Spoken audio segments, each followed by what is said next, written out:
How I outran 99% of investors and started getting rich years faster. Imagine you could get a huge head start in investing right from the first few years. Imagine you could trigger the magic of compound interest not in 20 or 30 years, but years earlier. And imagine watching your capital shoot upwards not after $1 million, but already after $100,000. Today, I'll tell you a secret that will completely change your view of saving and show you why 99% of investors are on the wrong path. Get ready to be surprised, because what you're about to learn is something you'll rarely hear from financial gurus. The myth of the million and the real goal. In movies, articles, and most videos, you constantly hear about the $1 million as that magic number after which you'll truly become wealthy.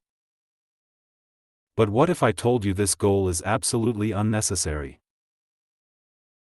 Yes, you heard that right. Instead of chasing the mythical million, focus on another, much more modest but critically important number, $100,000. This is where your capital starts behaving completely differently. This is where it begins to grow rapidly. Let me explain why. The magic of compound interest and the uncle's example. Let's get straight to the numbers so you can see it with your own eyes. I'll start with a riddle. Imagine you have a very rich but tricky uncle. He offers you two inheritance options. Option 1, $10 million right now. Option 2, after his death, his trusted representative will give you $10, doubling that amount every day for 30 days. Which would you choose? Your brain is probably screaming, "Give me the 10 million now."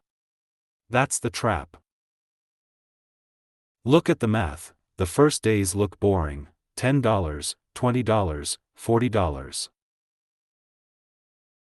Nothing special, but by day 11, you already have over $10,000, by day 20, $5 million, and on day 21, the coveted $10 million.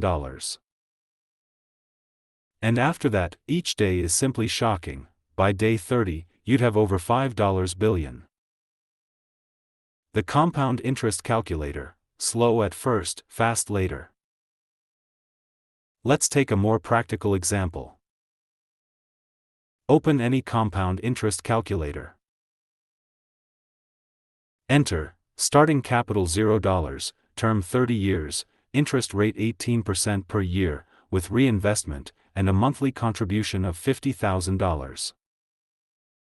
Watch what happens. Asterisk the first $10 million is built in about 8 years. Asterisk the next $10 million comes in just 3 years. Asterisk and the third 10 million is reached in only 2 years. The growth speed doesn't stop. You're doing the same thing, same tools, same amounts, but your capital accelerates year after year. Reaching $10 million here is like reaching day 21 in the uncle's example. The beginner's mindset versus my conclusion. What does a new investor do when they see this? They'll likely become skeptical and think, of course, the rich have an advantage. It's easier to grow when you already have capital.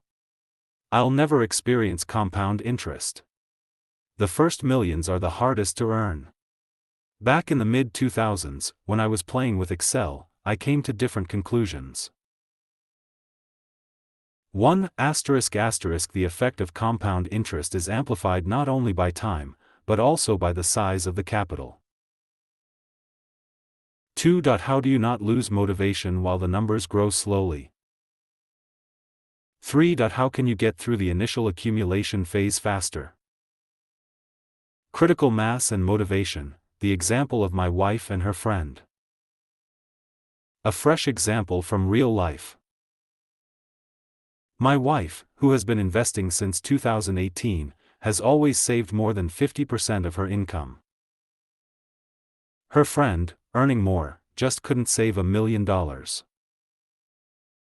In 2024, both decided to place their money in deposits at 20%. My wife deposited $5 million, her friend put in $200,000. After a year, one account has plus $1 million. The other has plus $40,000. The difference, *** 25 times, ***. Of course, the friend quickly lost motivation. For her, $40,000 is pocket change, better spent living here and now. But my wife's enthusiasm only grew. Why? Because she sees the gigantic fruits of her investments. Her monthly cash flow has exceeded $100,000, and this journey took only 7 years. This is like a snowball. 99% of investors roll a small ball, which moves slowly, often stops, and doesn't grow much in size. But you need to make a big snowball right away, one that rolls down the hill on its own, driven by gravity and momentum, picking up snow and accelerating as it goes. Dangerous traps and harmful advice from gurus. But why do people choose between a bad and a very bad option? The world of finance is full of traps, and many experts care more about their own wallets than your well-being. It's not a malicious conspiracy, just simple business logic. People want to make money from us. That's normal. What will they advise you if your snowball is small?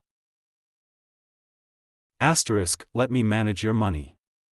I'm better at it. **, don't want to give me your money? Then become like me. Study the stock market for years. That is, get a second profession. **, can't speed up? Look for higher returns. Take more risks, choose riskier but more profitable instruments. **, still can't speed up? Use leverage, buy stocks on credit. This is madness. They're forcing the role of a stock market analyst onto someone whose calling is, for example, healing people, building houses, or selling goods.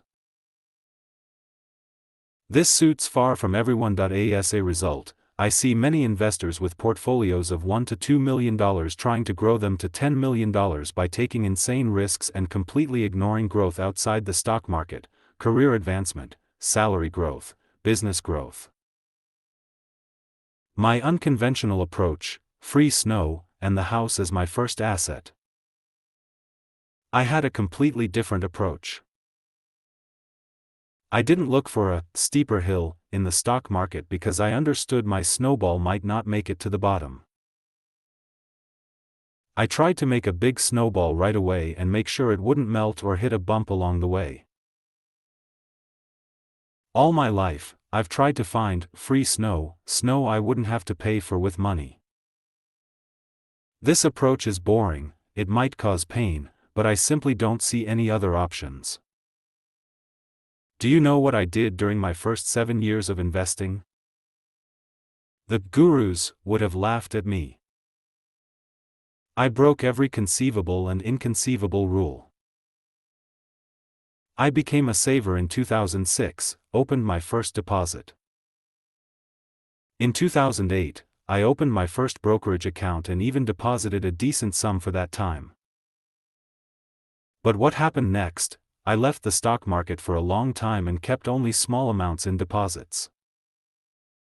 Where did my money go? I buried it in the ground. My first asset was a 288 square meter house. That ancestral home that I built it over several years, pouring all my salary surplus into construction. I sold my first business, an internet advertising agency. Where do you think I took the money? Again, I buried it in construction. I had an asset with a negative cash flow. An asset that didn't beat inflation. An asset that couldn't be quickly turned into cash. But still, it was an asset. In 2013, I miraculously managed to sell the house for just over $12 million. The price was lower than the construction cost. And what did that give me? I got a huge head start at the beginning. My snowball instantly became enormous. Its size completely neutralized all my foolish moves in the mid and late 2000s. From day one, the ball easily rolled downhill. Snow immediately started sticking to it from the slope. With this money, I could already live, essentially retire. And, as you can imagine, rolling the snowball down the hill became very enjoyable for me. Accelerating capital growth, focus on contributions, not returns. Pay attention to the examples at the beginning. We save a fixed amount from our salary. The first million takes a long time to accumulate. The 10th million takes even longer. And then everything accelerates smoothly. As you've understood, I never liked this math. But it helped me remove my rose-colored glasses. I realized, for example, that at the start of investing, more than 80% of portfolio growth comes from contributions, not investment returns. Where do contributions come from? From active income and reduced expenses. Investment income only becomes significant once the portfolio grows to a meaningful size, those very $10 million. As a consequence, in the early stages, we can largely ignore the portfolio composition, the list of securities, the choice of instruments, and even their returns. Instead, focus entirely on the amount of contributions and their regularity. On nothing else, but you won't find this simple idea in any investment book, though it should be in the first chapter. My cheat code in the money game: scaling income. Now comes the most interesting and difficult part. In my childhood and youth, I loved computer games. When playing, I always tried to set the difficulty level to easy, and use cheat codes, various tricks that allowed me to play the game with unlimited health, armor, and so on. I don't know if it's right or wrong, maybe it's boring, maybe gamers will judge me, but it works. I applied the same approach to the game called money. 90% of my time I dedicated to finding loopholes for scaling active income, and 10% of my time I spent on expenses. Sometimes skeptical investors comment, "Anyone can invest. Just tell me where to get capital." Or, "My salary is $30,000. What savings are you talking about?" I always respond with the same phrase. I have 3 huge playlists on my channel. The first is, Where to Get Capital, the second is, Business, the third is, Career. All my cheat codes are carefully documented. They're freely available. No paid courses, no exclusive clubs, no info marketing. Each cheat code is a set of ideas I've personally implemented or seen in my circle. In the video titles, you won't find anything about portfolio composition, central bank rates, news, or geopolitics. There's only information about what you can influence, how to break income ceilings, advance in your career, get a stake in a business without investing money, catch luck where it actually exists, build connections, and so on. Do you think these playlists are popular? No, only a few thousand people have watched them to the end. And fewer than 10% have implemented even half of what they heard.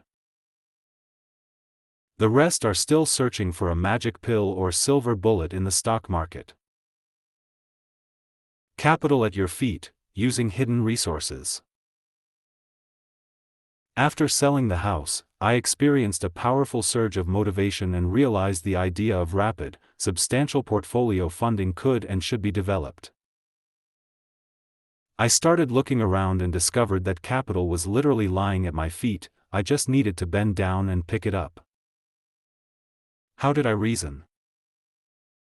Asterisk, did you buy an apartment? Yes. Go get the tax deduction worth several $100,000. Put that money into your portfolio. Asterisk, do you have a car? Yes. But why do you need it with taxis and developed public transport? Go sell your car. Put the money into your portfolio. Asterisk, do you have official income? Yes. Don't forget the annual tax deduction of $52,000. Using ideas like these, I managed to add several $1,000,000 to my portfolio. My wife also applied all my ideas' tax deductions. Selling an old car in her portfolio also grew significantly without extraordinary effort. Managing expenses, budget and creative approach. Let's talk separately about expenses. You probably remember my video about the savings rate. This is the key parameter in capital accumulation, the difference between income and expenses as a percentage. Someone might think I spend most of my time on expenses. But that's not true. My entire focus was on growing active income sources because increasing income is harder than cutting expenses. Of course, I didn't forget about expenses either.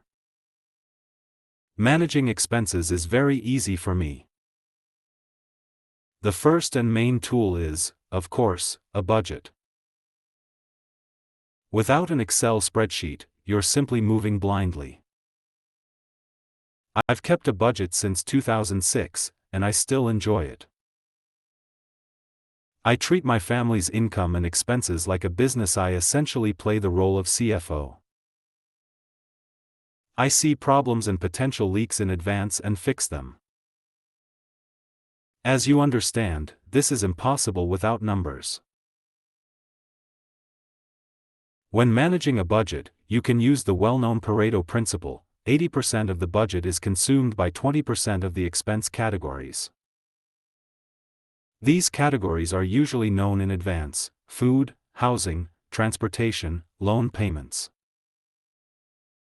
For each expense category, you can use two approaches. 1. Make a sacrifice. Example: I completely gave up alcohol, cigarettes, and visiting nightlife venues. It's a sacrifice, but it doesn't worsen my life, it actually improves it. Meanwhile, people spend $5,000 to $15,000 or more per month on this. 2. A creative approach. Asking yourself, how can I get the same or even better result, but much cheaper? Example: I've used food delivery services only a couple of times in my life. Why? Because my wife cooks much better. Her food is healthier and cheaper. We also have a garden and chickens, so for at least half a year, we eat natural products: eggs, cucumbers, tomatoes, greens, berries, mushrooms, etc. These cost us pennies and are better than store-bought. As you see, with a creative approach, I don't have to deny myself small pleasures. Yet we spend less on food than the average city dweller. Twice a year, I conduct a budget sequester. I simply review inflated expense categories and ask, why did they suddenly increase? Is it inflation, or did I fall back into a consumption spiral? This way, useless subscriptions to online services and other junk disappear from the expense list. Timelines and the path ahead. What happens after $10 million? A critical listener might say I claimed at the beginning that compound interest can be triggered almost immediately. For some, this is true, but many will still have to work hard. I said this process can be accelerated several times, but I never said it would be free. There will definitely be no free lunch. You'll have to save a lot, and for a long time. The point is, these actions dramatically increase the likelihood that your snowball will eventually be large. For example, after my first jump, I simply repeated the same techniques. I created a second business from scratch, a website builder, and sold it too. I continued getting rid of unnecessary property, and so on. Another important detail: the time to form a truly large snowball isn't that long, *** 7 years or more ***.